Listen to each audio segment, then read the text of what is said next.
സിവാറയുടെ പുതിയൊരു വീഡിയോയിലോട്ട് എല്ലാവർക്കും സ്വാഗതം. ഇന്ന് നമ്മൾ LSTD എക്സാമിൻ്റെ ഒരു ഫൈനൽ ടൈം ടേബിളുമായിട്ടാണ് വന്നിട്ടുള്ളത്. നിങ്ങൾക്കറിയാം, എക്സാം ഓൾറെഡി ഡേറ്റ് വന്നു കഴിഞ്ഞതാണ്. അതുപോലെ തന്നെ എക്സാമിന് ഇനി ഒരു 34 ഡേയ്സേ ഉള്ളൂ അല്ലേ. അപ്പോൾ നിങ്ങൾ ഓൾറെഡി ഓൺ ട്രാക്കിലായിരിക്കും. കാരണം ഒരുപാട് കാലമായിട്ട് നിങ്ങൾ വെയിറ്റ് ചെയ്തൊരു എക്സാം ആണല്ലേ വരുന്നത്. അപ്പം അങ്ങനെ അല്ലാണ്ട് എവിടെയെങ്കിലും വെച്ചിട്ട് നിങ്ങൾക്ക് എന്തെങ്കിലും ഒരു ഡേയ്സ് അല്ലെങ്കിൽ സ്റ്റഡി കണ്ടിന്യൂ ചെയ്യാൻ പറ്റിയിട്ടില്ലെങ്കിൽ നമ്മളിപ്പോൾ പറയുന്നത് പോലെ നിങ്ങളൊന്ന് ട്രൈ ചെയ്ത് നോക്കുക. ലാസ്റ്റ് മിനിറ്റ് ആണ് അല്ലേ, നമ്മൾ വെറുതെ ഒന്നും ചെയ്യാതിരിക്കുന്നതിൽ നല്ലത് എന്തെങ്കിലുമൊക്കെ ചെയ്ത് നോക്കുന്നതാണ് അല്ലേ. അപ്പം നിങ്ങൾ മാക്സിമം ഹാർഡ് വർക്ക് ഇട്ട് കഴിഞ്ഞാൽ എന്തായാലും അതിനുള്ള റിസൾട്ട് ഉണ്ടാകും. അപ്പോൾ നമുക്ക് ഈ ഒരു 34 ഡേയ്സിലേക്കുള്ളൊരു 2 ടൈം ടേബിളാണ് ഞാൻ നിങ്ങൾക്കിപ്പം പ്രിപ്പയർ ചെയ്യാൻ പോകുന്നത്. ഒന്നെന്ന് പറഞ്ഞാൽ ഓൾറെഡി ഇപ്പം പഠിച്ചു തുടങ്ങി അവിടെയും ഇവിടെയും ഒക്കെ പഠിച്ച് ബട്ട് ഓൺ ഒരു റെഗുലർ ആയിട്ടുള്ള ഒരു ട്രാക്ക് കിട്ടാത്തവർക്ക് വേണ്ടിയിട്ടുള്ള ഒരു ടൈം ടേബിളും, അല്ലെങ്കിൽ നിങ്ങൾ ഇനിയും പഠിച്ചു തുടങ്ങിയിട്ടില്ലെങ്കിൽ നിങ്ങൾക്ക് ഓൾറെഡി കാര്യങ്ങളൊക്കെ അറിയാമെന്നുണ്ട് ബട്ട് അതൊന്നും ഓർഡർ ആക്കിയിട്ടില്ല എന്നുണ്ടെങ്കിൽ അവർക്ക് വേണ്ടിയിട്ടുള്ള ഒരു ടൈം ടേബിൾ. അതുപോലെ തന്നെ ഇതുവരെ എക്സാംസ് ഒന്നും അങ്ങനെ ഫോക്കസ് ചെയ്തിട്ടില്ല ബട്ട് ഈ ഒരു 2 മന്ത് എക്സാം ഉണ്ട്, അപ്പോൾ നിങ്ങൾ അതിൻ്റെ ഒരു ടെൻഷനിലാണ്, അതിന് വേണ്ടി നിങ്ങൾക്ക് പ്രിപ്പയർ ചെയ്യണമെന്ന് ഒരാഗ്രഹമുണ്ടെങ്കിൽ അത് പോസിബിൾ അല്ല എന്നും നമുക്ക് പറയാൻ പറ്റില്ല. ബട്ട് നോർമൽ ഒരു കണ്ടീഷൻ വരുന്ന സമയത്ത് ഒരു 1 ഇയർ 6 മന്തെങ്കിലും നമുക്ക് പോർഷൻസ് ഒക്കെ കവർ ചെയ്യാൻ വേണം അല്ലേ. ബട്ട് നിങ്ങളൊരു കോളേജ് കഴിഞ്ഞിറങ്ങിയ ഒരാളാണ്, നിങ്ങളുടെ ബ്രെയിനിൽ കുറേ കാര്യങ്ങളുണ്ട് ബട്ട് എക്സാമിന് എങ്ങനെ ക്വസ്റ്റ്യൻ ചോദിക്കും അങ്ങനത്തെ ഒരു ഡൗട്ടൊക്കെ ഉള്ളവരാണെങ്കിൽ അവർക്ക് വേണ്ടിയിട്ടൊരു ടൈം ടേബിളും കൂടെ നമ്മൾ പ്രിപ്പയർ ചെയ്യുന്നുണ്ട്. ഒരു ലാസ്റ്റ് ട്രൈ എന്നുള്ള രീതിയിൽ നിങ്ങൾ ഒന്നും ചെയ്യാതിരുന്നില്ല എന്നുള്ളൊരു തോന്നൽ നിങ്ങൾക്ക് ഉണ്ടാവാൻ വേണ്ടി മാത്രം. അപ്പം അത് നമ്മൾ ലാസ്റ്റ് പറയാം. ഫസ്റ്റ് നമ്മളൊരു നോർമൽ ടൈം ടേബിൾ നിങ്ങളുമായിട്ട് ഷെയർ ചെയ്യാം. പിന്നെ ഇതൊന്നും പറ്റാത്തവർ ലാസ്റ്റ് നിങ്ങൾക്ക് ഈ ഒരു എക്സാമിന് അത്രയും ഒരു ആവശ്യമുണ്ട് എന്നുണ്ടെങ്കിൽ നമ്മൾ പറഞ്ഞ പോലെ ഒന്ന് എഫേർട്ട് ഇട്ട് നോക്കുക. എക്സാമിന് നിങ്ങൾക്ക് അച്ചീവ് ചെയ്യാൻ പറ്റുമോ ഇല്ലയോ എന്നുള്ളത് എങ്ങനെ എക്സാം ചോദിക്കുന്നു എന്നുള്ളതിനെ ബേസ് ചെയ്തിരിക്കും. ബട്ട് ലാസ്റ്റ് മിനിറ്റ് വരെ നിങ്ങൾ ട്രൈ ചെയ്തുകൊണ്ടിരിക്കുക. ഓക്കെ, അപ്പോൾ നമുക്ക് ടൈം ടേബിളിലേക്ക് സ്റ്റാർട്ട് ചെയ്യാം. ഫസ്റ്റ് അതിന് മുന്നേ നമുക്കൊരു കാര്യം പറയാനുള്ളത്, LSTD എക്സാമിൻ്റെ ഓൾറെഡി നമ്മളൊരു റിവിഷൻ സീരീസ് നമ്മുടെ ചാനലിൽ ഇട്ടിട്ടുണ്ട്. അപ്പോൾ നിങ്ങൾക്ക് അറിയില്ലെങ്കിൽ പ്ലേലിസ്റ്റിൽ പോയി കഴിഞ്ഞാൽ ഈ ഒരു കഴിഞ്ഞ ഒരു ഹാർബറിന് ചോദിച്ചിട്ടുള്ള നമ്മളുടെ സെയിം സിലബസ് ആണ് ഈ പ്രാവശ്യം ചോദിച്ചിട്ടുള്ളത്. നിങ്ങൾക്ക് അതിൽ തന്നെ ഈ ഒരു പ്ലേലിസ്റ്റിൽ തന്നെ നിങ്ങൾക്ക് സിലബസും ചെക്ക് ചെയ്യാൻ പറ്റുന്നതാണ്. അപ്പം ഇതിൽ ഈ ഒരു പ്ലേലിസ്റ്റിൽ നിങ്ങൾ നോക്കിക്കഴിഞ്ഞാൽ നിങ്ങൾക്ക് നമ്മളുടെ ക്ലാസ്സുകൾ കാണാൻ പറ്റും. ക്വിക്ക് റിവിഷൻ, നമ്മൾ ഓരോ സബ്ജക്റ്റ് ആയിട്ടുള്ള ക്വിക്ക് റിവിഷൻസ് ആഡ് ചെയ്തിട്ടുണ്ട്. ഇപ്പോഴല്ല, മുന്നേ ആഡ് ചെയ്തിട്ടുള്ളതാണ്.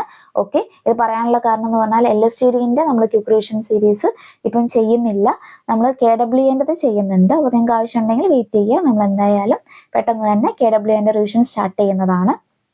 ഓക്കെ, അപ്പം LSTD മാത്രമാണ് നിങ്ങൾ ഫോക്കസ് ചെയ്യുന്നതെങ്കിൽ ഈ ഒരു റിവിഷൻ സീരീസും നമ്മൾ പറഞ്ഞിട്ടുള്ള ടൈം ടേബിളും അതുപോലെ തന്നെ നമ്മളുടെ ആപ്പിൽ അല്ലെങ്കിൽ നിങ്ങൾക്ക് ഏതെങ്കിലും എന്തിലാണോ നിങ്ങൾ പഠിച്ചുകൊണ്ടിരിക്കുന്നത് ഇതുവരെ അതിലുള്ള PYQസും ഒക്കെ നന്നായിട്ട് പഠിക്കുക. ഓക്കെ, നമുക്ക് എന്തായാലും ടൈം ടേബിളിലേക്ക് സ്റ്റാർട്ട് ചെയ്യാം. അപ്പോൾ നമ്മൾ ഫസ്റ്റ് നമുക്ക് സിലബസ് ഞാൻ ജസ്റ്റ് ഒന്ന് ഓടിക്കാം. സിലബസ് നമുക്കൊരു 10 മൊഡ്യൂൾസ് ആണുള്ളത്. 10 മൊഡ്യൂൾസിൽ ബിൽഡിംഗ് മെറ്റീരിയൽ 15 മാർക്കാണ് കേട്ടോ. മാർക്കും കൂടെ നോക്കിയിട്ട് വേണം നിങ്ങൾ പഠിക്കാൻ. അതുപോലെ തന്നെ ബിൽഡിംഗ് കൺസ്ട്രക്ഷൻ 15 മാർക്കാണ് പറയുന്നത്. പിന്നെ ബിൽഡിംഗ് ഡ്രോയിങ് ആൻഡ് പ്ലാനിങ് 10 മാർക്കാണ്. സിലബസ് ഡീറ്റെയിൽഡ് ആയിട്ട് ഞാൻ എക്സ്പ്ലെയിൻ ചെയ്യുന്നില്ല. വേണ്ടവർ വേണമെങ്കിൽ ഒന്ന് സ്ക്രീൻഷോട്ട് എടുത്ത് വെച്ചോളൂ, അല്ലെങ്കിൽ സിലബസ് വേണമെങ്കിൽ ഒന്ന് പറഞ്ഞാൽ മതി. നമ്മൾ ഓൾറെഡി നമ്മൾ ഗ്രൂപ്പിൽ പഠിച്ചുകൊണ്ടിരിക്കുന്നവരാണെങ്കിൽ അവർക്ക് നമ്മൾ ഗ്രൂപ്പിൽ ഷെയർ ചെയ്ത് തരുന്നതാണ്. ഓക്കെ, അപ്പം അല്ലാത്തവർ മനസ്സിലാക്കി വെക്കുക, ഇതിലെ കണ്ടന്റും കാര്യങ്ങളും ഇത്രയൊക്കെയാണ്. അപ്പം അല്ലെങ്കിൽ നമ്മൾ ഓൾറെഡി സിലബസിൻ്റെ നമ്മൾ വീഡിയോസ് ഓൾറെഡി ചെയ്തിട്ടുണ്ട്, അത് വേണമെങ്കിൽ നിങ്ങൾക്ക് നോക്കി നോക്കാം, സിലബസ് അനാലിസിസ് ഒക്കെ. ഇനി നമുക്ക് 4th മൊഡ്യൂളിൽ വരുന്നത് RCC സ്റ്റീൽ ആണ് വരുന്നത്. അതും 10 മാർക്കാണ് കേട്ടോ. പിന്നെ പബ്ലിക് ഹെൽത്ത് ആൻഡ് സാനിറ്റേഷൻ 5 മാർക്കാണ്. അപ്പോൾ നിങ്ങൾ നോക്കുക, ഇതുവരെ പഠിച്ചു തുടങ്ങിയിട്ടില്ലെങ്കിൽ എന്താണ് ചെയ്യേണ്ടതെന്നൊക്കെ നമ്മൾ പറയാം. 5 മാർക്കാണ്. മാർക്ക് ഡിസ്ട്രിബ്യൂഷൻ എന്ന് പറയുന്നത് നിങ്ങൾ നോക്കി തന്നെ പഠിക്കുക. പിന്നെ 6th one road, rail, bridge, ടണലാണ് വരുന്നത്. അത് 10 മാർക്കിനുണ്ട്. ഇറിഗേഷൻ 7th മൊഡ്യൂൾ വരുന്നത് ഇറിഗേഷൻ എഞ്ചിനീയറിംഗ് ആണ്. അത് 10 മാർക്കിനാണ് വരുന്നത്. പിന്നെ എസ്റ്റിമേഷൻ ആൻഡ് കോസ്റ്റിംഗ് 5 മാർക്കാണ് കേട്ടോ. അപ്പം മാർക്ക് നമ്മളിപ്പോൾ കണ്ടതിൽ പബ്ലിക് ഹെൽത്ത് ആൻഡ് സാനിറ്റേഷനും 5 മാർക്കാണ്, എസ്റ്റിമേഷൻ ആൻഡ് കോസ്റ്റിംഗും 5 മാർക്കിനാണ് വരുന്നത്. അപ്പം അത് രണ്ടും കൂടെ നോക്കിയിട്ട് തന്നെ പഠിക്കുക. പിന്നെ സർവേയിങ് ആൻഡ് ലെവലിംഗ് ആണ്, അത് 10 മാർക്കിനാണ് വരുന്നത്. അപ്പം സർവേയിലുള്ള പോർഷൻസ് നിങ്ങൾ നോക്കുക, എത്രത്തോളം പോർഷൻസ് ആണ് പറഞ്ഞിട്ടുള്ളത് എന്നുള്ളത്. അപ്പം നമ്മൾ നോർമൽ സർവേയിൽ ചോദിക്കുന്ന എല്ലാ ഏരിയാസും തന്നെ ഇതിൽ ചോദിച്ചിട്ടില്ല, കമ്പാരിറ്റീവ്ലി കുറവാണ്. അപ്പം അതൊക്കെ നോക്കിയിട്ട് നിങ്ങൾക്ക് 10 മാർക്കിന് പ്രിപ്പയർ ചെയ്യാവുന്നതാണ്. പിന്നെ ലാസ്റ്റ് മൊഡ്യൂൾ എന്ന് പറഞ്ഞു കഴിഞ്ഞാൽ എഞ്ചിനീയറിംഗ് മെക്കാനിക്സ് ആണ്. ഇപ്പൊ എഞ്ചിനീയറിംഗ് മെക്കാനിക്സ് 10 മാർക്കിനാണ് ചോദിച്ചിട്ടുള്ളത്. അപ്പൊ നിങ്ങൾക്ക് മാത്സ് അങ്ങനത്തെ സബ്ജക്റ്റ് ഒക്കെ ഇഷ്ടമുള്ളവരാണെങ്കിൽ കുറച്ചുകൂടെ നിങ്ങൾക്ക് സിമ്പിൾ ആയിട്ട് പഠിക്കാൻ പറ്റുന്ന ഒരു സബ്ജക്ട് തന്നെയാണ് എഞ്ചിനീയറിംഗ് മെക്കാനിക്സ്. ഇൻ കേസ് നിങ്ങൾക്ക് ബുദ്ധിമുട്ടാണെന്നുണ്ടെങ്കിൽ അങ്ങനെ നിങ്ങൾ ഒരിക്കലും ചിന്തിക്കരുത്. കാരണം നമ്മൾ തിയറി പോലെ തന്നെ കുറെ കാര്യങ്ങൾ തന്നെയാണ് ഇതിൽ പറയുന്നത്. അപ്പൊ നമുക്ക് എക്സാം ഓറിയന്റഡ് ആയിട്ടും അധികം തിയറീസും തന്നെയാണല്ലോ ചോദിക്കാറുള്ളത്. അപ്പോൾ നമുക്ക് മാക്സിമം PYQ വർക്കൗട്ട് ചെയ്താലും ഇത് നിങ്ങൾക്ക് അച്ചീവ് ചെയ്യാൻ പറ്റുന്നതാണ്. പിന്നെ നമ്മളെ സിലബസിൽ ഇപ്പോൾ ലാസ്റ്റ് എല്ലാ എക്സാമിനും പറയുന്നത് പോലെ എക്സ്ട്രാ ടോപ്പിക്കും അല്ലേ. അപ്പം ഈ ഒരു എക്സ്ട്രാ ടോപ്പിക് വന്നു കഴിഞ്ഞാൽ എന്ത് ചെയ്യണം എന്നുള്ളതും നമ്മൾ വഴിയെ പറയാം. ഓക്കെ, അപ്പോൾ നമുക്ക് ആദ്യം ടൈം ടേബിൾ നോക്കാം അല്ലേ. ടൈം ടേബിൾ നമ്മളിപ്പം പ്രിപ്പയർ ചെയ്തിട്ടുള്ളത് ഈ ഒരു 10 മൊഡ്യൂൾസിൻ്റെതാണ്. അപ്പം 10 മൊഡ്യൂൾസിന് നമുക്കിപ്പം ഡേയ്സ് വരുന്നത് 34 ഡേയ്സ് ആണ് അല്ലേ. അപ്പം 34 ഡേയ്സിൽ നമുക്ക് പഠിക്കാനുള്ളതെന്ന് പറഞ്ഞു കഴിഞ്ഞാൽ മൊഡ്യൂൾ 1 ബിൽഡിംഗ് മെറ്റീരിയൽ മാത്രമാണ്. അതുപോലെ തന്നെ മൊഡ്യൂൾ 2 ബിൽഡിംഗ് കൺസ്ട്രക്ഷൻ, പിന്നെ RCC സ്റ്റീൽ എന്ന് പറയുന്നത് ഇതുമായിട്ട് കണക്റ്റഡ് ആണ് കേട്ടോ. കാരണം നമുക്ക് RCC സ്റ്റീൽ എന്ന് പറയുന്നത് സെപ്പറേറ്റ് തന്നെ ഒരു മൊഡ്യൂളിൽ പറഞ്ഞിട്ടുണ്ട്. പിന്നെ മൊഡ്യൂൾ 3 വരുന്ന സമയത്താണ് ഡ്രോയിങ്ങും CAD-ഉം ബിൽഡിംഗ് ലോസും അതിൽ പഠിക്കാനുണ്ട്. പിന്നെ മൊഡ്യൂൾ 4 വരികയാണെങ്കിൽ RCC സ്റ്റീൽ ആണ് വരുന്നത്. Module 5 public health and sanitation. പിന്നെ module 6 road, rail, bridge, tunnel എന്ന് പറഞ്ഞിട്ട് വരുന്നുണ്ട്.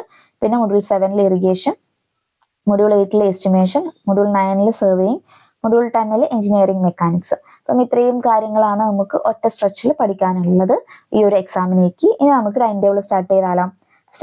ടൈം ടേബിൾ നമ്മൾ ഇട്ടിട്ടുള്ളതെന്ന് പറഞ്ഞാൽ നമ്മളെ മൊഡ്യൂൾ അനുസരിച്ചിട്ട് തന്നെയാണ് നമ്മൾ ഇപ്പം ഇട്ടിട്ടുള്ളത്. നിങ്ങൾക്ക് വേണമെങ്കിൽ അങ്ങോട്ടോ ഇങ്ങോട്ടോ സബ്ജക്റ്റ് ഷഫിൾ ചെയ്യാം കേട്ടോ. നമ്മളിപ്പം കൺഫ്യൂസ്ഡ് ആവണ്ടെന്ന് വിചാരിച്ചിട്ട് മൊഡ്യൂൾ 1 ടു മൊഡ്യൂൾ 10 നമ്മൾ റെഗുലർ ആയിട്ട് പോകുന്ന പോലെയാണ് ഇട്ടിട്ടുള്ളത്. വേണമെങ്കിൽ നിങ്ങൾക്ക് ഏതെങ്കിലും സബ്ജക്റ്റ് സിമ്പിൾ ആയിരിക്കും അല്ലേ. ചിലപ്പോൾ നിങ്ങൾ AutoCAD പഠിച്ചു കഴിഞ്ഞതായിരിക്കും. അങ്ങനെ ഉണ്ടെങ്കിൽ AutoCAD നമ്മളിട്ട ഡേയ്സ് നിങ്ങൾക്ക് കൗണ്ട് ഡൗൺ കുറച്ചിട്ട് നിങ്ങൾക്ക് ഏത് സബ്ജക്റ്റ് ആണോ അറിയാത്തത് ആ സബ്ജക്റ്റിലേക്ക് നിങ്ങൾക്ക് ആ ദിവസം ആഡ് ചെയ്യാവുന്നതാണ്. ഓക്കെ, അത് നമ്മളൊരു ബേസിക് ടൈം ടേബിൾ തരിക എന്നുള്ളതാണ്. ഇതിൽ ചേഞ്ചസ് വരുത്തണമെങ്കിൽ നിങ്ങൾ ഓരോ സ്റ്റുഡൻസും ഡിഫറെൻ്റ് ആയിരിക്കും അല്ലേ. നിങ്ങളെ കംഫർട്ടിനനുസരിച്ച് നിങ്ങൾ ഏതോ സബ്ജക്റ്റ് ആണ് ഇൻട്രസ്റ്റഡ് എന്നുള്ള അനുസരിച്ചിട്ട് റീഅറേഞ്ച് ചെയ്തോളാം. ഓക്കെ, അപ്പോൾ നമ്മൾ ഫസ്റ്റ് തന്നെ ബിൽഡിംഗ് മെറ്റീരിയൽ ആണ് സ്റ്റാർട്ട് ചെയ്യുന്നത്. ബിൽഡിംഗ് മെറ്റീരിയൽ നമ്മൾ ഓൾറെഡി ഇപ്പം 24 ഡേയ്സിൽ അത് വെച്ചിട്ട് പഠിച്ചു തുടങ്ങുകയാണെങ്കിൽ നിങ്ങൾ ഓൾറെഡി ഇപ്പം ബ്രിക്ക്, അതുപോലെ തന്നെ സ്റ്റോൺ, ലൈം, സിമെന്റ്, ഗ്ലാസ് ഒക്കെ പഠിച്ചു കഴിഞ്ഞിട്ടുണ്ടാവും അല്ലേ. അപ്പം അങ്ങനെവരാണെങ്കിൽ ഗുഡ്. അപ്പം നിങ്ങൾക്ക് കുറച്ചുകൂടെ സിമ്പിളായിട്ട് ബാക്കിയുള്ള പോർഷൻസ് പഠിക്കാൻ പറ്റും, PYQs വർക്കൗട്ട് ചെയ്യാൻ പറ്റും. അല്ലാത്തവരാണെങ്കിലും പേടിക്കണ്ടെന്ന് പറഞ്ഞു കഴിഞ്ഞാൽ നമ്മൾ പറയുന്ന ഡേയ്സ് എന്തായാലും ലിമിറ്റഡ് ആണ്. ആ ഡേയ്സിൽ നിങ്ങൾ മാക്സിമം എഫേർട്ട് ഇടണം. നിങ്ങളൊരു ചെറിയ ടൈം അല്ല, നിങ്ങൾ ആ ഒരു ഫുൾ ഡേ നിങ്ങൾ കൊടുത്തെങ്കിൽ മാത്രമേ ഉള്ളൂ നിങ്ങൾക്ക് നല്ലൊരു റാങ്കിലേക്ക് എത്താൻ പറ്റുള്ളൂ. അല്ലെങ്കിൽ നിങ്ങൾ കൊടുക്കുന്ന ടൈമിനനുസരിച്ചിട്ട് ആ ഒരു നിങ്ങളെ ലെവലിൽ വ്യത്യാസം എന്തായാലും വരും. കാരണം അത്രയും കോമ്പറ്റീഷൻ ആണല്ലേ, നിങ്ങൾക്ക് അറിയണ്ട. ഓക്കെ, അപ്പം ബിൽഡിംഗ് മെറ്റീരിയൽസിൽ നമ്മൾ 3 ഡേയ്സ് ആണ് കൊടുത്തിട്ടുള്ളത്. ഓൾറെഡി നമ്മൾ ഇത്രയും ദിവസം 24 ഡേയ്സ് ബിൽഡിംഗ് മെറ്റീരിയലിന് മാത്രം അല്ലെങ്കിൽ PYQന് മാത്രം അങ്ങനത്തെ രീതിയിൽ നമ്മൾ കൊടുത്തു കഴിഞ്ഞു. ഇനി നമുക്ക് അങ്ങനെ കൊടുക്കാനുള്ള ഡേയ്സ് എന്തായാലും ഇല്ല. അപ്പം നമുക്ക് 3 ഡേയ്സ് ആണ് നമ്മൾ കൊടുത്തിട്ടുള്ളത്, 25, 26, 27. അപ്പോൾ ഇതിൻ്റെ കൂടെ തന്നെ നിങ്ങൾ ഈ ഒരു സബ്ജക്റ്റ് പഠിക്കുന്നതിൻ്റെ കൂടെ തന്നെ MCQസും സബ്ജക്റ്റിൻ്റെ MCQസും പറ്റുകയാണെങ്കിൽ അറ്റ്ലീസ്റ്റ് 1 PYQ എങ്കിലും ചെയ്യുക. അല്ല നമ്മൾ ആപ്പ് പർച്ചേസ് ചെയ്തിട്ടുള്ളതാണെങ്കിൽ നമ്മൾ ആ ഒരു PYQ ചെയ്യാൻ നിങ്ങൾക്ക് ടൈം കിട്ടിയില്ല എന്നുണ്ടെങ്കിൽ 2 ഡേയ്സ് ടാസ്കും അതുപോലെ തന്നെ നമ്മൾ റാൻഡം ആയിട്ടുള്ള മിസ്ലേനിയസ് MCQ എന്ന് പറഞ്ഞിട്ടുള്ള ഒരു സെക്ഷനും കൂടെ എങ്കിലും അറ്റൻഡ് ചെയ്ത് നോക്കുക. അപ്പോൾ നിങ്ങൾക്കൊരു 25+30 ഒരു 50-55 ക്വസ്റ്റ്യൻസ് നിങ്ങൾ ഡെയിലി റാൻഡം ആയിട്ടും പ്രിപ്പയർ ചെയ്യാൻ പറ്റും. ഇനി നിങ്ങൾക്ക് ബിൽഡിംഗ് കൺസ്ട്രക്ഷൻ ആണ്. ബിൽഡിംഗ് കൺസ്ട്രക്ഷനിൽ 5 ഡേയ്സ് നമ്മൾ കൊടുത്തിട്ടുണ്ട്. 28 ടു 2-ാം തീയതി വരെയാണ് കൊടുത്തിട്ടുള്ളത്. അതിൻ്റെ കൂടെ തന്നെ നിങ്ങൾക്ക് പറ്റുകയാണെങ്കിൽ 1 PYQ ഡെയിലി ചെയ്യുക, അല്ലെങ്കിൽ നമ്മൾ കുറച്ചുകൂടെ പറഞ്ഞ പോലെ ചെയ്യാം. പിന്നെ മൊഡ്യൂൾ 3 വരുന്ന സമയത്ത് ഡ്രോയിങ്ങിന് നമ്മൾ 2 ദിവസമാണ് കൊടുത്തിട്ടുള്ളത്.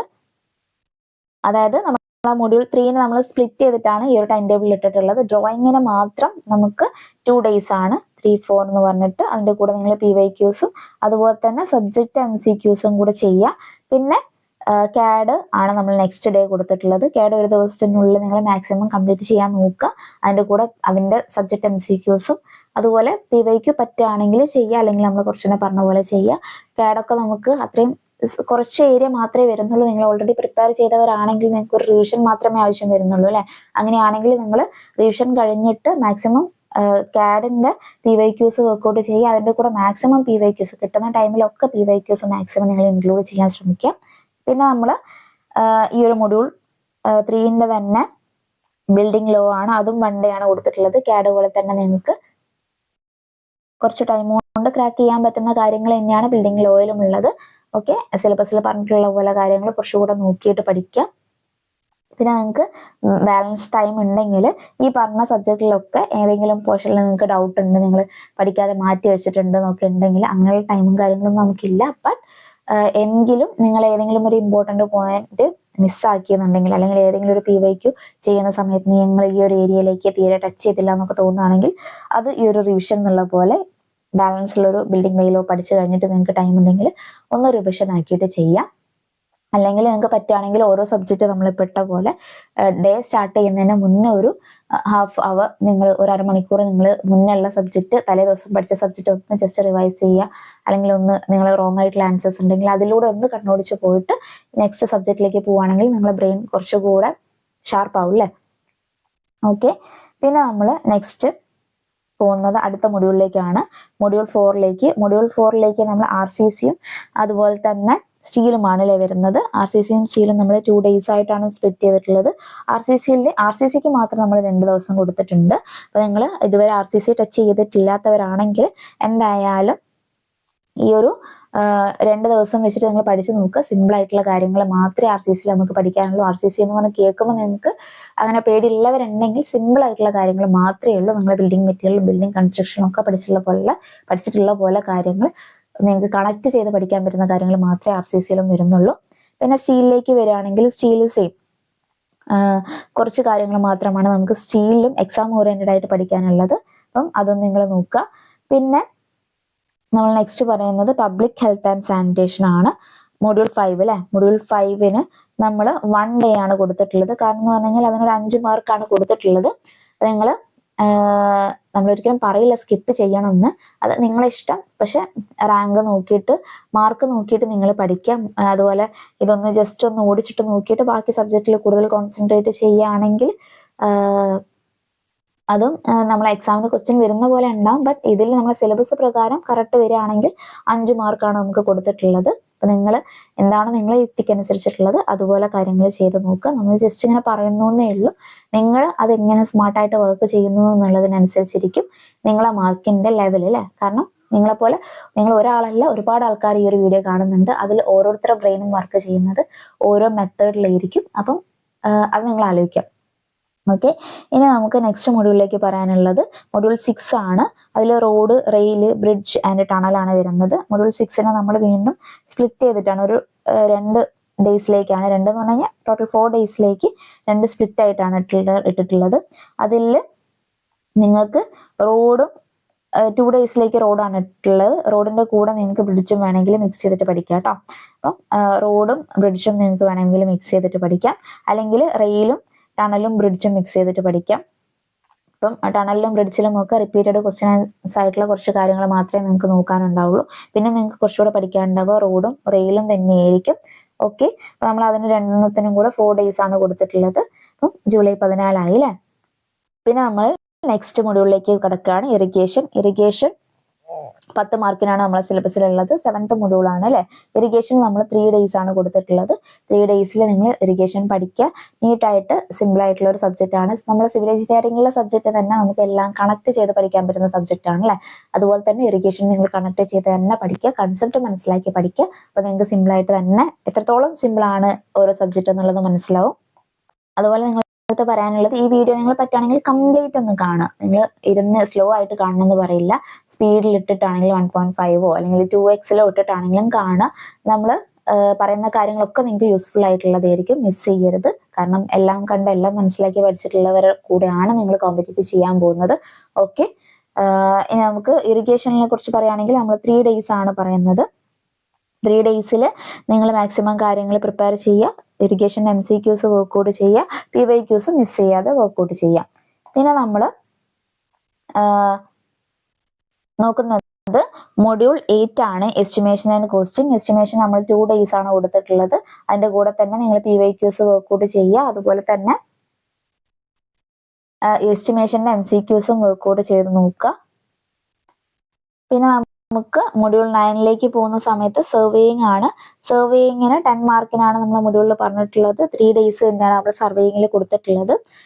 കാരണം നമ്മളെ സർവേയിങ്ങിലുള്ള എല്ലാ പോർഷൻസും തന്നെ നിങ്ങൾക്ക് അതിൽ, അതായത് മോഡേൺ സർവേയിങ് അങ്ങനത്തെ കാര്യങ്ങളൊന്നും നമ്മളെ സിലബസിൽ ഇല്ല എന്നാണ് തോന്നുന്നത്. അപ്പോൾ നിങ്ങൾ അത് നോക്കിയിട്ട് സിലബസ് നോക്കിയിട്ട് തന്നെ പ്രിപ്പയർ ചെയ്യുക. അതായത് ഈ LSTD എക്സാംസിന് വേണ്ടി മാത്രം ഫോക്കസ് ചെയ്യുന്നവരാണെങ്കിലാണ് കേട്ടോ പറയുന്നത്. ഓക്കെ, അപ്പം 3 days മാക്സിമം കാര്യങ്ങൾ കവർ ചെയ്യുക. സബ്ജക്റ്റ് MCQs പഠിക്കുക, PYQs പഠിക്കുക. പിന്നെ നമുക്ക് ലാസ്റ്റ് വൺ മൊഡ്യൂൾ 10 ആണ് എഞ്ചിനീയറിംഗ് മെക്കാനിക്സ്. എഞ്ചിനീയറിംഗ് മെക്കാനിക്സും സെയിം 3 days ആണ് നമ്മൾ കൊടുത്തിട്ടുള്ളത്. 10 മാർക്കിന് തന്നെയാണ് നമ്മൾ മൊഡ്യൂളിൽ പറയുന്നത്. അപ്പോൾ കാര്യങ്ങളൊക്കെ മനസ്സിലാക്കി, കൺസെപ്റ്റ് മനസ്സിലാക്കിയിട്ട് പഠിക്കുക.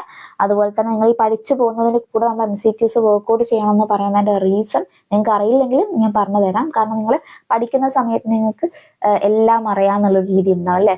ബട്ട് അതിനൊരു ക്വസ്റ്റ്യൻ ആയിട്ട് കൺവേർട്ട് ചെയ്ത് ചോദിക്കുന്ന സമയത്ത് നിങ്ങൾക്ക് ആൻസർ ചെയ്യാൻ പറ്റുന്നുണ്ടോ എന്നുള്ളൊരു ക്രോസ് ചെക്കിംഗ് ആണ് നിങ്ങൾ PYQs വർക്ക്ഔട്ട് ചെയ്യുന്നതിലൂടെയും അതുപോലെ തന്നെ സെയിം സബ്ജക്റ്റിന്റെ MCQs വർക്ക്ഔട്ട് ചെയ്യുന്നതിലൂടെയും നിങ്ങൾക്ക് ലഭിക്കുന്നത്. അപ്പം മനസ്സിലാക്കുക, നിങ്ങൾ ഓരോ ചെയ്യുന്നത്, നമ്മളിപ്പോൾ ഓരോ പറയുന്നതിനും അതിന് കാരണമുണ്ട്. നിങ്ങൾക്ക് ഓരോ എക്സാമും അറ്റൻഡ് ചെയ്യുമ്പോൾ മനസ്സിലാവും. പിന്നെ അതുപോലെ തന്നെ എക്സാം അറ്റൻഡ് ചെയ്യുന്ന സമയത്ത് ടെൻഷൻ ഉള്ളവരുണ്ടെങ്കിൽ അവർക്കൊക്കെ ഈ ഒരു PYQs വർക്ക്ഔട്ട് ചെയ്യുന്നതിലൂടെ നിങ്ങൾ പറ്റുകയാണെങ്കിൽ, അങ്ങനെ ഒരുപാട് ടെൻഷൻ ഉള്ളവരാണെങ്കിൽ ടൈം അഡ്ജസ്റ്റ് ചെയ്ത് അങ്ങനെ തന്നെ എക്സാമിന് എങ്ങനെയാണോ നിങ്ങൾ അറ്റൻഡ് ചെയ്യുന്നത് അതേപോലെ തന്നെ എക്സാംസ് അറ്റൻഡ് ചെയ്യാൻ നോക്കുക. അപ്പോൾ നിങ്ങൾക്ക് കുറച്ചുകൂടെ കൂളാവാൻ പറ്റും.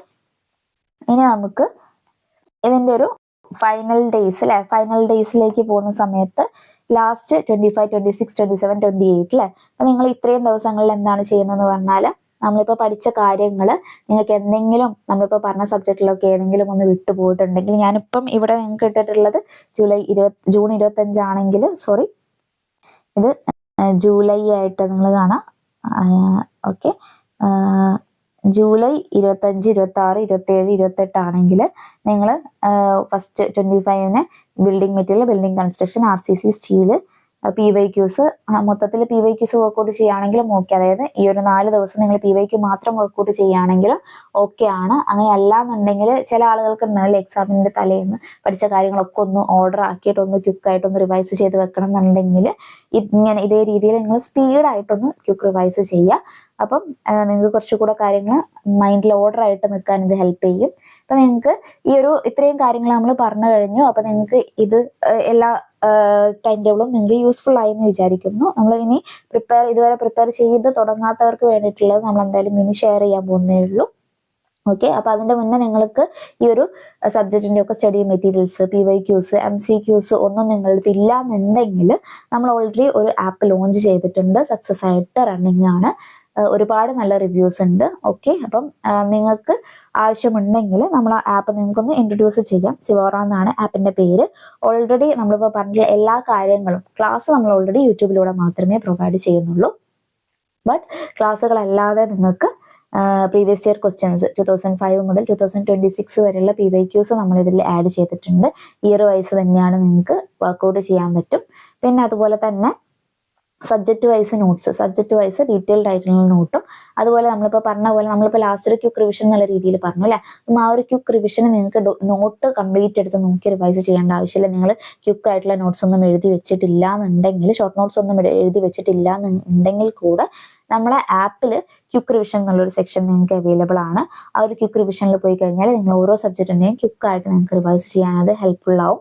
പിന്നെ അതുപോലെ തന്നെ സബ്ജക്റ്റ് വൈസ് MCQസും നമ്മൾ ആപ്പിൽ അവൈലബിൾ ആണ്. അപ്പോൾ നിങ്ങൾക്ക് ഓരോ സബ്ജക്റ്റ് പഠിക്കുമ്പോഴും ആ സബ്ജക്റ്റിൻ്റെ പ്രീവിയസ് ഇയറിൽ ചോദിച്ചിട്ടുള്ള MCQs നിങ്ങൾക്ക് വർക്ക്ഔട്ട് ചെയ്യാവുന്നതാണ്. അതുപോലെ നമ്മൾ ക്വസ്റ്റ്യൻ പറഞ്ഞിട്ടുണ്ടായിരുന്നു അല്ലേ, നിങ്ങൾക്കിപ്പോൾ ഒരു 100 ക്വസ്റ്റ്യൻസ് വർക്ക്ഔട്ട് ചെയ്യാൻ ടൈം ഇല്ല എന്നുണ്ടെങ്കിൽ നിങ്ങളൊരു 30, ഇത്രയും കാര്യങ്ങൾ പഠിച്ചു കഴിഞ്ഞിട്ട് ഒരു 30 ക്വസ്റ്റ്യൻസിൻ്റെ എങ്കിലും PYQs, MCQs ആയിട്ട് നിങ്ങൾക്ക് വർക്ക്ഔട്ട് ചെയ്യണമെന്നുണ്ടെങ്കിൽ ഇതിൽ മിസ്ലേനിയസ് PYQ എന്നുള്ള രീതിയിലൊരു സെക്ഷൻ ഉണ്ട്. അതിൽ 30 ക്വസ്റ്റ്യൻസ് ആയിരിക്കും നിങ്ങൾക്ക് ഉണ്ടാവുക. അത് മാത്രം നിങ്ങൾക്ക് അറ്റൻഡ് ചെയ്തിട്ട് PYQs ഒന്ന് ഫെമിലിയർ ആക്കാൻ അത് ഹെൽപ്ഫുൾ ആവും.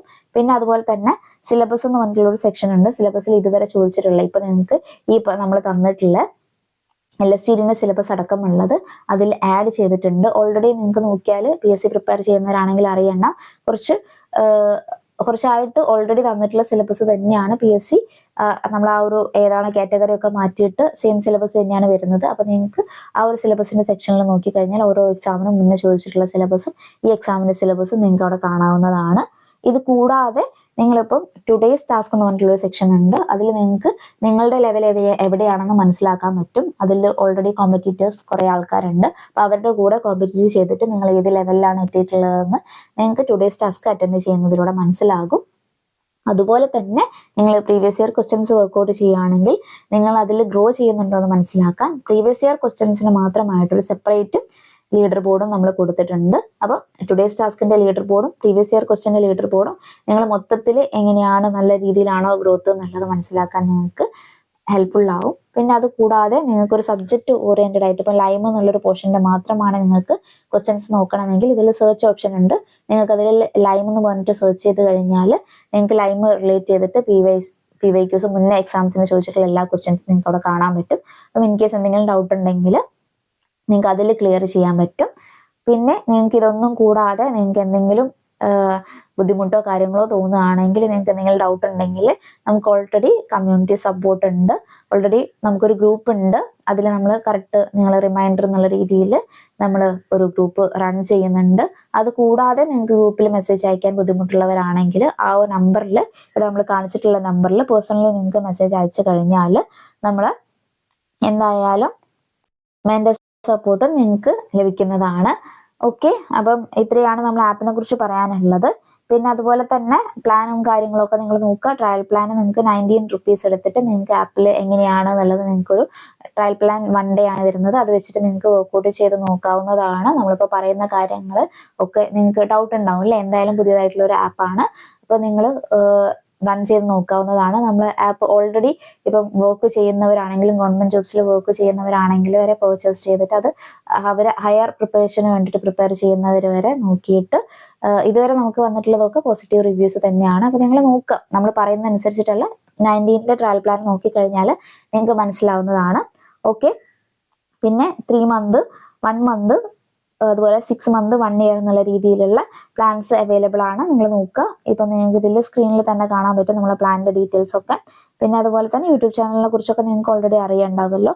ഇത് കൂടാതെ നിങ്ങൾ മെക്കാനിക്കൽ പ്രിപ്പയർ ചെയ്യുന്നവരാണെങ്കിൽ മെക്കാനിക്കലിന്റെ നോട്ട്സും നമ്മളുടെ ആപ്പിൽ അവൈലബിൾ ആണ്. അതിന്റെ PYQസും അവൈലബിൾ ആണ്. ജസ്റ്റ് നമ്മൾ പറഞ്ഞേ ഉള്ളൂ. ഇനി നമുക്ക് നിങ്ങൾ ഓൾറെഡി ഇപ്പം നമ്മൾ പറഞ്ഞിട്ടുള്ള ടൈം ടേബിൾ എന്ന് പറഞ്ഞാൽ ഓൾറെഡി നിങ്ങൾ പഠിച്ച ഒരു സെറ്റ് ആയിട്ടുള്ളവരാണെങ്കിൽ അവർക്ക് വേണ്ടിയിട്ടുള്ളതാണ് നമ്മൾ പറഞ്ഞിട്ടുണ്ടായിരുന്നത്. ഇനി നമ്മൾ ഷെയർ ചെയ്യാൻ പോകുന്നത്, ഇതുവരെ നിങ്ങളൊന്നും സ്റ്റാർട്ട് ചെയ്തിട്ടില്ല അല്ലെങ്കിൽ നിങ്ങൾ ഈ ഒരു PSCന്റെ ഫീൽഡിലേക്ക് ഒരു ഫ്രഷറാണ്, അങ്ങനെ ഉണ്ടെങ്കിൽ നിങ്ങൾ എന്ത് ചെയ്യണം? നിങ്ങൾക്ക് ഈ ഒരു എക്സാമിന് വേണ്ടിയിട്ട് ട്രൈ ചെയ്ത് നോക്കണം എന്നും ആഗ്രഹമുണ്ട് എന്നുണ്ടെങ്കിൽ നിങ്ങൾ ലാസ്റ്റ് മിനിറ്റ് ഒരു 100% നിങ്ങൾ എഫോർട്ട് ഇട്ടിട്ട് ട്രൈ ചെയ്യാനുള്ള ഒരു ലാസ്റ്റ് ഒരു മെത്തേഡ് നമ്മൾ പറഞ്ഞു തരാം. അത് വർക്ക് ആവുമോ ഇല്ലയോ എന്നുള്ളതൊക്കെ നിങ്ങൾക്ക് അറിയാലേ. PSCൻ്റെതൊക്കെ നിങ്ങൾ ഫുൾ പഠിച്ചിട്ട് പ്രിപ്പയർ ചെയ്യുന്നവരാണെങ്കിലും എത്രയോ ഇപ്പം വർഷങ്ങളായിട്ട് പ്രിപ്പയർ ചെയ്യുന്ന എത്രയോ ആൾക്കാരെ നിങ്ങൾക്ക് അറിയണം. അപ്പം നിങ്ങൾ എഫേർട്ട് ഇടുന്നതിനെ ബേസ് ചെയ്തിരിക്കും അതിന്റെ റിസൾട്ട് എന്നാണ് എനിക്ക് പറയാനുള്ളത്. അപ്പം നിങ്ങൾ മാക്സിമം എഫേർട്ട് ഇടുക. ഇൻ കേസ് നിങ്ങൾക്ക് അതിൽ കയറാൻ പറ്റിയിട്ടില്ലെങ്കിൽ നിങ്ങളെക്കാൾ കൂടുതൽ എഫേർട്ട് ഇടുന്ന ഒരാളായിരിക്കും അതിൽ കയറിയിട്ടുണ്ടാകും അല്ലേ? അപ്പം അങ്ങനെ മനസ്സിലാക്കുക, ഡിമോട്ടിവേറ്റ് ആവരുത്. അപ്പം നമുക്ക് ലാസ്റ്റ് മിനിറ്റ് പ്രിപ്പറേഷന് വേണ്ടിയിട്ടുള്ളൊരു ചെറിയൊരു ടൈം ടേബിളും കൂടെ നമുക്ക് പറഞ്ഞു തരാം. അതായത് ഈ ഒരു 34 ഡേയ്സിലേക്കുള്ളത് തന്നെയാണ് കേട്ടോ. നമ്മളിപ്പം 10 മൊഡ്യൂൾസ് ആണ് നമ്മൾ പറഞ്ഞിട്ടുള്ളത്. ഈ 10 മൊഡ്യൂൾസിൽ നിങ്ങൾ മാക്സിമം PYQസും മാത്രം, PYQസും സബ്ജക്ട് MCQസില്ലേ നമ്മളിപ്പോൾ പറഞ്ഞിട്ടുള്ള നമ്മളെ ആപ്പിലുള്ളതെന്നല്ല, നിങ്ങൾക്ക് അല്ലാണ്ട് സബ്ജക്ട് MCQസിന്റെ ബുക്സ് നിങ്ങൾക്ക് ഉണ്ടെങ്കിൽ അത് പ്രിപ്പയർ ചെയ്യുക. അല്ലാണ്ട് നിങ്ങൾ വേറെ ഏതെങ്കിലും ആപ്പ് പർച്ചേസ് ചെയ്തിട്ട് അല്ലെങ്കിൽ സ്റ്റഡീസ് ഇപ്പോൾ റൺ ചെയ്തുകൊണ്ടിരിക്കുന്നവരാണെങ്കിൽ അത് അനുസരിച്ചിട്ട് പ്രിപ്പയർ ചെയ്താലും മതി. ഓക്കെ, അപ്പോൾ നിങ്ങൾ ബിൽഡിംഗ് മെറ്റീരിയൽസിന് 4 ഡേയ്സിൽ മാക്സിമം PYQസും അതുപോലെ തന്നെ നമ്മളെ സബ്ജക്റ്റ് MCQസും വർക്ക്ഔട്ട് ചെയ്യുക. ഓരോ സബ്ജക്റ്റും നമ്മളെ സിലബസിൽ നോക്കുക. ആ സബ്ജക്റ്റിൻ്റെതൊക്കെ MCQസ് വർക്ക്ഔട്ട് ചെയ്തുകൊണ്ടിരിക്കുക. അതിൻ്റെ കൂട്ടത്തിൽ PYQസും വർക്ക്ഔട്ട് ചെയ്യുക. പിന്നെ ബിൽഡിംഗ് കൺസ്ട്രക്ഷനും അങ്ങനെ തന്നെ നമ്മൾ 5 ദിവസമാണ് കൊടുത്തിട്ടുള്ളത്. ബിൽഡിംഗ് മെറ്റീരിയലിന് 4 ഡേയ്സ്, ഡ്രോയിങ്ങിന് ഒരു 4 ഡേയ്സ് കൊടുത്തിട്ടുണ്ട്. ഡ്രോയിങ് എന്ന് പറഞ്ഞു കഴിഞ്ഞാൽ അതിൽ CADും വരും, ബൈലോസും വരും. അപ്പോൾ നിങ്ങൾ നോക്കാം. പിന്നെ നമ്മൾ RCC ആൻഡ് സ്റ്റീലിന് ഒരു 4 ഡേയ്സ് ആണ് കൊടുത്തിട്ടുള്ളത്. സെയിം RCC സ്റ്റീൽ സെപ്പറേറ്റ് ആയിട്ട് ഡീറ്റെയിൽഡ് ആയിട്ട് PYQസ് വർക്ക്ഔട്ട് ചെയ്യുക. നിങ്ങൾ PYQസ് RCC സ്റ്റീലിനത് വർക്ക്ഔട്ട് ചെയ്ത് കഴിഞ്ഞ്, അതായത് MCQസ് വർക്ക്ഔട്ട് ചെയ്ത് കഴിഞ്ഞതാണെങ്കിൽ മാക്സിമം ടൈം PYQസ് വർക്ക്ഔട്ട് ചെയ്യാൻ കൊടുക്കുക. പിന്നെ പബ്ലിക് ഹെൽത്ത് ആൻഡ് സാനിറ്റേഷൻ നമ്മൾ 2 ഡേയ്സ് ആണ് കൊടുത്തിട്ടുള്ളത്. 5 മാർക്കേ ഉള്ളൂ. ബട്ട് നിങ്ങൾക്ക് 2 ഡേയ്സ് ഇട്ട് നിങ്ങൾ ഫുൾ പോർഷൻസും പഠിച്ചു കഴിഞ്ഞാൽ നിങ്ങൾക്ക് 5 മാർക്കും സ്കോർ ചെയ്യാൻ പറ്റുന്ന രീതിയിലാണെങ്കിൽ അതും ബെറ്റർ ആണല്ലേ. അപ്പം അത് നിങ്ങൾ നോക്കുക. PYQസ് ഡെയിലി എന്തായാലും വർക്ക്ഔട്ട് ചെയ്യണം. മിനിമം ഒന്നെങ്കിലും അല്ലെങ്കിൽ മാക്സിമം നിങ്ങൾക്ക് എത്ര ചെയ്യാൻ പറ്റുമോ അത്രയും ചെയ്യുക. നിങ്ങളൊരു ആപ്പ് പർച്ചേസ് ചെയ്തിട്ട്, നമ്മൾ ആപ്പ് എന്നല്ല ഏതൊരു ആപ്പ് പർച്ചേസ് ചെയ്തിട്ടാണെങ്കിലും നിങ്ങളിപ്പോൾ എഴുതി എക്സാം അറ്റൻഡ് ചെയ്യുന്നതിൻ്റെ ഒരു പകുതിയോ അതിൽ കുറഞ്ഞ ടൈമിലോ നിങ്ങൾക്ക് ഓരോ എക്സാമും അറ്റൻഡ് ചെയ്യാൻ പറ്റുന്നതാണ് അല്ലേ. അപ്പം നിങ്ങൾ നോക്കുക. പിന്നെ അതുപോലെ തന്നെ പിന്നെ നമ്മൾ റോഡ് ആൻഡ് റെയിലാണ് പറഞ്ഞിട്ടുള്ളത്. അതിൻ്റെത് മിനിമം 3 days ആണ് നമ്മൾ കൊടുത്തിട്ടുള്ളത്. സെയിം PYQസും സബ്ജക്റ്റ് MCQസും മാക്സിമം വർക്കൗട്ട് ചെയ്യാം. പിന്നെ ഇറിഗേഷൻ മിനിമം 3 days ആണ് നമ്മൾ കൊടുത്തിട്ടുള്ളത്. ഇതേപോലെ തന്നെ പ്രിപ്പയർ ചെയ്യാം. പിന്നെ എസ്റ്റിമേഷൻ 2 days ആണ്. സർവേയിങ്ങിന് 3 days ആണ് നമ്മൾ കൊടുത്തിട്ടുള്ളത്. എഞ്ചിനീയറിംഗ് മെക്കാനിക്സിനാണെങ്കിൽ നമ്മൾ മിനിമം 3 days ആണ് കൊടുത്തിട്ടുള്ളത്. അപ്പോൾ നമ്മൾ ഈ പറഞ്ഞ ദിവസങ്ങളിൽ തന്നെ നിങ്ങൾ മാക്സിമം ഇതേ രീതിയിൽ ഫോളോ അപ്പ് ചെയ്യാൻ നോക്കുക കേട്ടോ. കാരണം ഇതിൽ കൂടുതൽ ഇനി നിങ്ങൾക്കൊരു ടൈം സ്കിപ്പ് ചെയ്യാനില്ല. അപ്പം ഈ ഒരു ലാസ്റ്റ് സബ്ജക്റ്റ് പഠിക്കുമ്പോഴേക്ക് തന്നെ നമ്മൾ ജൂലൈ 28 കേട്ടോ. കാരണം നമ്മൾ 25 മുതൽ സ്റ്റാർട്ട് ചെയ്തിട്ട് 25, 26, 27, 28 അങ്ങനെ സ്റ്റാർട്ട് ചെയ്തിട്ട് നമ്മളിപ്പോൾ വന്നിരിക്കുന്നത് 27 വരെ, ജൂലൈ 27 വരെയുള്ള ടൈം ടേബിൾ ആണ് നമ്മൾ ഇട്ടിട്ടുള്ളത്. ലാസ്റ്റ് 28 days നിങ്ങൾക്ക് വേണമെങ്കിൽ നിങ്ങൾ ഓവർ ഫ്രസ്ട്രേറ്റഡ് ആണ്, ഉറക്കമൊന്നും ഇല്ലാണ്ടൊക്കെ നിൽക്കുകയാണെങ്കിൽ ആ ഒരു ഉറക്കമൊന്ന് ഷെഡ്യൂൾ ചെയ്യാനും, കാരണം നമ്മളെ ബ്രെയിനും മൈൻഡും നമ്മളെ ഹെൽത്തും ഒക്കെ നമ്മളെ എക്സാമിനെ ഡിപ്പെൻഡ് ചെയ്തിരിക്കും അല്ലേ. അപ്പം നമ്മൾ ഒന്ന് നോർമൽ ആവുക, പിന്നെ ഒന്ന് കാം ആവുക, കൂളായിട്ട് ടെൻഷൻ അടിക്കാതെ നിങ്ങൾ അതുവരെ 27-ാം തീയതി വരെ എന്ത് പ്രിപ്പയർ ചെയ്തോ അതിൽ കോൺഫിഡൻ്റ് ആയിട്ട് നിൽക്കുക. എന്നിട്ട് ആ ഒരു ഇൻ കേസ് നിങ്ങൾക്ക് ഏതെങ്കിലും ഒരു സബ്ജക്റ്റ് ഏതെങ്കിലും ഒരു മൊഡ്യൂൾ പഠിക്കാൻ പറ്റിയിട്ടില്ലെങ്കിൽ അത് ഓക്കെ, അത് കൂടെ ലാസ്റ്റ് മിനിറ്റിൽ നിങ്ങൾ റഷായിട്ട് പഠിച്ച് കൺഫ്യൂസ്ഡ് ആക്കരുത്. നിങ്ങൾ പഠിച്ചതിൽ വെച്ചിട്ട് ഓക്കെ എന്നുള്ള രീതിയിൽ നിൽക്കുക. നിങ്ങൾ മാക്സിമം കോൺഫിഡൻ്റ് ആയിട്ട് നിൽക്കുക. അങ്ങനെ ആകുമ്പോൾ തന്നെ നിങ്ങൾക്ക് എക്സാം അച്ചീവ് ചെയ്യാൻ പറ്റുന്നതാണ്. ഓക്കെ, അപ്പോൾ നമ്മൾ ലാസ്റ്റ് ഫൈനൽ ഡേയിൽ നിങ്ങൾ പറ്റുകയാണെങ്കിൽ PYQ ഒന്ന് നിങ്ങൾ ഇതുവരെ അറ്റൻഡ് ചെയ്ത PYQസിൽ നമ്മൾ ആപ്പിലാണെങ്കിൽ അതിൽ നിങ്ങൾ റോങ് ആയിട്ട് അറ്റൻഡ് ചെയ്തിട്ടുള്ളത് നിങ്ങൾക്ക് കാണാൻ പറ്റും. അത് മാത്രം ഒന്ന് വേണമെങ്കിൽ നിങ്ങൾക്ക് പഠിക്കാൻ പറ്റും, അല്ലെങ്കിൽ സ്കിപ്പ് ചെയ്ത് മാത്രം ഒന്ന് നോക്കാൻ പറ്റും. പിന്നെ എന്തെങ്കിലും ഡൗട്ട്സ് ഒക്കെ ഉണ്ടെങ്കിൽ എവിടെയെങ്കിലും എന്തെങ്കിലും എഴുതി വെച്ചിട്ടുണ്ടെങ്കിൽ അതൊക്കെ ഒന്ന് ക്ലിയർ ചെയ്ത് പോകാം. പിന്നെ സബ്ജക്റ്റ് വൈസ് ആണെങ്കിലും PYQ ആണെങ്കിലും റോങ് ആയിട്ടുള്ള ക്വസ്റ്റ്യൻസ് ഒക്കെ ഒന്ന് അനലൈസ് ചെയ്ത് ആ ഒരു ഏരിയ മാത്രം വേണമെങ്കിൽ നിങ്ങൾക്ക് ഫോക്കസ് ചെയ്തൊന്ന് റിവൈസ് ചെയ്ത് പോവാം. ഓക്കെ, അപ്പോൾ നമ്മൾ ഈ ഒരു 34 ഡേയ്സിൻ്റെ പ്ലാനാണ് പറഞ്ഞിട്ടുള്ളത്. അപ്പോൾ നിങ്ങൾക്ക് അത് യൂസ്ഫുൾ ആയി എന്ന് വിചാരിക്കുന്നു. മാക്സിമം നിങ്ങൾ എഫേർട്ട് ഇടുക. പിന്നെ നിങ്ങൾ ആരെങ്കിലും പുഷ് ചെയ്യുന്നുള്ള രീതിയിലൊന്നും നിങ്ങൾ നിൽക്കരുത്. നിങ്ങൾക്ക് വേണമെങ്കിൽ നിങ്ങൾ പഠിക്കുക എന്നുള്ളൊരു കാര്യമാണ് അല്ലേ. നിങ്ങൾക്കിപ്പോൾ ഒരു ജോബ് കിട്ടിക്കഴിഞ്ഞാൽ ആ സാലറി നിങ്ങളെ അക്കൗണ്ടിലേക്കാണ് വരിക. അതിൻ്റെ ഒരു സോഷ്യൽ വാല്യൂ നിങ്ങൾക്കാണ് ഇമ്പ്രൂവ് ആവുക. അപ്പം ഇതിൻ്റെ എല്ലാ ബെനിഫിറ്റും നിങ്ങൾക്ക് കിട്ടുന്ന സമയത്ത് നിങ്ങൾക്ക് ഇതിന് വേണ്ടിയിട്ടുള്ള എഫേർട്ടും തീർച്ചയായിട്ടും നിങ്ങൾ തന്നെയാണല്ലോ ഇടേണ്ടത്. അപ്പോൾ നിങ്ങൾക്ക് നല്ലൊരു ഫാമിലി സപ്പോർട്ട് ഉണ്ട്, നിങ്ങളെ ഫാമിലീസിലെല്ലാവരും ഈ ഒരു എക്സാമിന് വേണ്ടിയിട്ട് നിങ്ങൾ സപ്പോർട്ട് ചെയ്യുന്നുണ്ടെങ്കിൽ ഓക്കെ, അത് നല്ലതാണ് അല്ലേ. അപ്പോൾ നിങ്ങൾക്ക് മാക്സിമം എഫേർട്ട് ഇതിലിട്ടിട്ട് പഠിക്കാൻ പറ്റും. അങ്ങനെയല്ല ഇപ്പം വർക്കിംഗ് വുമൻസ് ആരെങ്കിലും ഉണ്ട്, അല്ലെങ്കിൽ വർക്ക് ആരെങ്കിലും ഉണ്ട്, അപ്പോൾ നിങ്ങൾക്ക് ഒരുപാട് ടൈം നിങ്ങളെ ഫാമിലിക്ക് വേണ്ടി സ്പെൻഡ് ചെയ്യണമെന്നെങ്കിലും ഈ ഒരു 34 ഡേയ്സ് അവരുടെ അടുത്തൊന്നൊരു എക്സ്ക്യൂസ് ചോദിക്കാം. ഇത് അച്ചീവ് ചെയ്ത് കഴിഞ്ഞാൽ നിങ്ങൾക്ക് എല്ലാവർക്കും ഒരു ബെനിഫിറ്റ് തന്നെയാണ് അല്ലേ. നിങ്ങൾക്ക് ഒരു ജോബ് കിട്ടിക്കഴിഞ്ഞാൽ നിങ്ങളെ ഫാമിലിയും ഒരു നെക്സ്റ്റ് ലെവലിലേക്ക് പോയ പോലെ തന്നെയാണ് അല്ലേ. എല്ലാ സപ്പോർട്ടും നിങ്ങൾക്കും കൂടെ കൊടുക്കാൻ പറ്റും. ഓക്കെ, അപ്പോൾ നിങ്ങൾ മാക്സിമം എങ്ങനെയൊക്കെ സാഹചര്യങ്ങൾ ഉണ്ടാക്കാൻ പറ്റും അങ്ങനെയൊക്കെ സാഹചര്യങ്ങൾ ഉണ്ടാക്കുക. നിങ്ങളിപ്പോൾ ഒരു ഓഫീസിൽ പോയി വർക്ക് ചെയ്യുന്നവരാണെങ്കിൽ വർക്ക് ചെയ്യുന്നതിൻ്റെ കൂടെ നിങ്ങൾ ട്രാവൽ ചെയ്യുന്ന സമയത്ത് മാക്സിമം പോർഷൻസ് പ്രിപ്പയർ ചെയ്യാൻ നോക്കുക. അങ്ങനെ നിങ്ങൾ മാക്സിമം എഫേർട്ട് ഇട്ടുകൊണ്ടിരിക്കുക. ഇനിയിപ്പോൾ നിങ്ങൾ ഇന്നത്തെ ദിവസം മുതൽ നിങ്ങൾ റിസൾട്ടിനെ കുറിച്ച് ചിന്തിക്കുകയേ ചെയ്യരുത്. നിങ്ങൾ ഓരോ ദിവസവും നമ്മളിപ്പോൾ പറഞ്ഞ കാര്യങ്ങൾ നിങ്ങൾ സ്ക്രീൻഷോട്ട് എടുത്ത് വെക്കരുത്. നിങ്ങൾ ഏത് ടൈം ടേബിൾ ആണ്, നിങ്ങൾ ഓൾറെഡി പഠിച്ചവരാണെങ്കിൽ നമ്മൾ ഫസ്റ്റ് പറഞ്ഞിട്ടുള്ള ടൈം ടേബിൾ, സെക്കൻഡ് ഒന്നും പ്രിപ്പയർ ചെയ്യാത്തവരാണെങ്കിൽ ഈ പറഞ്ഞിട്ടുള്ള ടൈം ടേബിൾ നമ്മൾ ഇട്ട പോലെ ദിവസങ്ങൾ എഴുതി നിങ്ങളൊരു പേപ്പറിലേക്ക് ഒരു ബുക്കിലേക്ക് എഴുതി വെക്കുക. എന്നിട്ട് ഡെയിലി അത് മോണിറ്റർ ചെയ്ത് നിങ്ങൾ അങ്ങനെ തന്നെ പോവുക. എങ്കിൽ മാത്രമേ നമ്മളിപ്പോൾ പറഞ്ഞ ഡേയ്സിൽ നിങ്ങൾക്ക് എന്തെങ്കിലും ഒക്കെ ആവാൻ പറ്റുള്ളൂ. ഓക്കെ, അപ്പോൾ നിങ്ങൾ കൺസിസ്റ്റൻസി കീപ്പ് ചെയ്യുക, മാക്സിമം റിവിഷൻ ചെയ്യുക, നന്നായിട്ട് എഫേർട്ട് ഇടുക. ഒന്നിനെക്കുറിച്ചും ചിന്തിക്കരുത് നിങ്ങളെ കൂടെയുള്ള ആൾ ഇത്ര ലെവലിലെത്തി, ഞാനിപ്പോൾ ഇത്ര ലെവലിലാണ്, എനിക്ക് എത്തുമോ എന്നുള്ളത് അങ്ങനത്തെ ഒരു തോട്ട് വേണ്ട. നിങ്ങൾ ഓരോരുത്തരെയും കഴിവുകൾ വ്യത്യാസമാണ് അല്ലേ. അപ്പോൾ നിങ്ങൾക്ക് ചില ആളുകൾ 5 മിനിറ്റ് കൊണ്ട് പഠിക്കുന്ന കാര്യങ്ങൾ നിങ്ങൾക്ക് ഒരു അരമണിക്കൂർ കൊണ്ട് വേണ്ടി വരും. ചിലപ്പോൾ അവർ 5 മിനിറ്റ് കൊണ്ട് പഠിച്ചത് അവർ ചിലപ്പോൾ മറന്നു പോയിരിക്കും. പക്ഷെ നിങ്ങൾ ഈ ഒരു അരമണിക്കൂർ എടുത്ത് പഠിച്ച കാര്യം നിങ്ങളുടെ ബ്രെയിനിൽ അവിടെ കോൺസ്റ്റന്റ് ആയിട്ട് നിൽക്കുകയാണെങ്കിൽ അപ്പം കമ്പയർ ചെയ്യുന്നതിനെ കൊണ്ടൊരു അർത്ഥമില്ല അല്ലേ. നമ്മൾ ഒരിക്കലും ഒരു കമ്പാരിസൺ പണ്ട് മുതലേ നമ്മളെ കമ്പയർ ചെയ്ത് നമ്മൾ കേട്ടിട്ടുണ്ടാകും. പക്ഷെ നമ്മൾ സെൽഫായിട്ടുള്ള കമ്പാരിസൺ നിർത്തുക. നിങ്ങളിൽ കോൺഫിഡൻ്റ് ആവുക.